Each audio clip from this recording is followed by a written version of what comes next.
नमस्कार, अलकाज किचनमध्ये तुम्हा सर्वांचे खूप खूप स्वागत आहे. चला तर मग आज आपण पाहणार आहोत दुधी भोपळ्याचा राईस. आम्ही दुधी भोपळा घेतलेला आहे. प्रथम आता आपण काय करूया, इथे मी 1 वाटी तांदूळ घेतलेला आहे. तांदूळ बासमती राईस जरी घेतला तरी चालते किंवा आपण जो नेहमी वापरतो तो घेतला तरी चालेल. आता हा तांदूळ मी 2 पाण्याने स्वच्छ धुवून घेते. धुवून घेतल्यानंतर याला 20 ते 25 मिनिटं पाण्यात भिजत ठेवायचा. दोनदा धुवून घ्यायचा आणि नंतर 20 ते 25 मिनिटं पाणी ठेवून भिजायला ठेवायचं. इथे मी तांदूळ 2 पाण्याने स्वच्छ धुवून घेतला आहे. आता आपण याच्यात पाणी टाकून 20 ते 25 मिनिटं आपण याला असंच ठेवूया, म्हणजे तांदूळ भिजतो चांगला. आता इथे मी दुधी भोपळा घेतलेला तो खिसून घ्यायचा आहे. आपण याला थोडासा कट करून घेऊया. तर मी याला खिसून घेते. ते अशा प्रकारे मी भोपळा खिसून घेतलेला आहे. आपण याच्या बारीक बारीक फोडी पण करून टाकू शकतो. इथे मी गरम मसाला घेतलेला आहे. लवंग, दालचिनी, तमालपत्र, मोठी विलायची घेतलेली आहे. आता मी गॅसवर कुकर ठेवलेला आहे. कुकरमध्ये आपण प्रथम तेल टाकून घेऊया.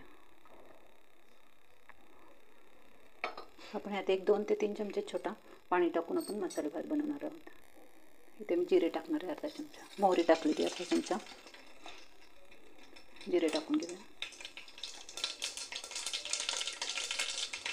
लसूण अद्रकची पेस्ट केली. इथे सुक्या लाल मिरच्या घेतलेल्या आहेत 2 आणि ह्या हिरव्या मिरच्या घेतलेल्या आहेत ते टाकून घेऊ. त्याच्यानंतर आपण हा गरम मसाला घेतलेला आहे तो टाकून घेऊ. इथे मी टोमॅटो घेतलेला आहे बारीक ते टाकून. इथे मी हळद टाकून घेते. लाल तिखट आहे 1 चमचा घेतलेला. धना पावडर घेतलेले छोटा चमचा. आता याच्यामध्ये आपण दुधी घेतलेली ते टाकून घेऊ. दुधीला आपलं पाणी भरपूर सुटतं, त्यामुळे आपण पाणी टाकता 2 ते 3 चमचे छोटे बाहेरचं पाणी टाकायचं आणि त्यात आपण आपला पुलाव बनवणार आहे. दुधीला पाणी भरपूर सुटतं. आता आपण परतून घेऊया दुधी मसाल्यामध्ये.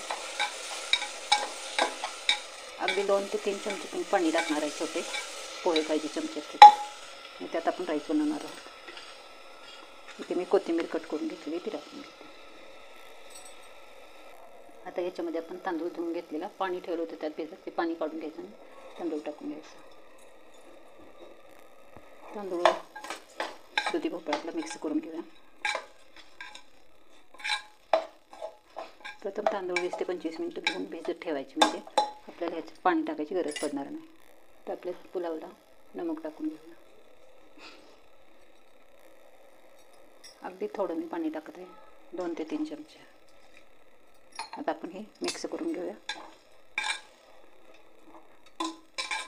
आता कुकरचे 2 शिट्ट्या होऊ देऊ. आपण आपला पुलाव तयार करून घेऊया. दुधी भोपळ्याच्या आमच्या पाण्यातच आपण राईस पुलाव शिजवून घेणार आहोत. आता याला मी झाकण लावून घेते. गॅस मिडियम ठेवायचा, जास्त फास्ट करायचं नाही. त्याच्यामध्ये आपण कसुरी मेथी टाकायची राहते ते टाकून घेऊया. त्याच्यामुळे आपला पुलाव चवीला टेस्टला खूप छान होतो. आता याला आपण झाकण लावून घेऊ. 2 शिट्ट्या करायच्या. गॅस फास्ट करायचा आणि मीडियम गॅसवरच आपण हे राईस करून घेऊया. अशा प्रकारे आपला दुधी भोपळ्याचा राईस तयार झाला. कुकर एकदम थंड झाल्यावरच आपण त्याचं झाकण काढायचं. ते वाफेने आपला भात आणखी मऊ शिजतो. हे पहा, आपला दुधी भोपळ्याचा राईस एकदम मोकळा मोकळा झालेला आहे. 3-4 चमचे किंवा अर्धा कप पाणी टाकायचं, म्हणजे व्यवस्थित शिजलं जातं. हे पहा, जास्ती पाण्याचा वापर केलेला नाही आहे. दुधी भोपळ्याच्या आमचं पाणी भरपूर असतं, त्यामुळे आपण याच्यामध्ये शिजवलेलं आहे. आता आपण दुधी भोपळ्याचा पुलाव प्लेटमध्ये काढून घेऊया.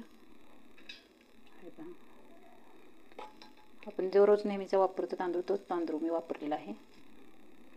एकदम टेस्टी असा आपला हा दुधी भोपळ्याचा पुलाव तयार झालेला आहे.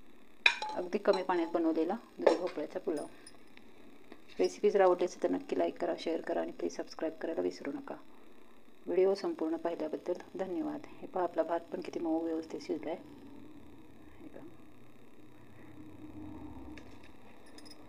व्हिडिओ संपूर्ण पाहिल्याबद्दल धन्यवाद. थँक्यू.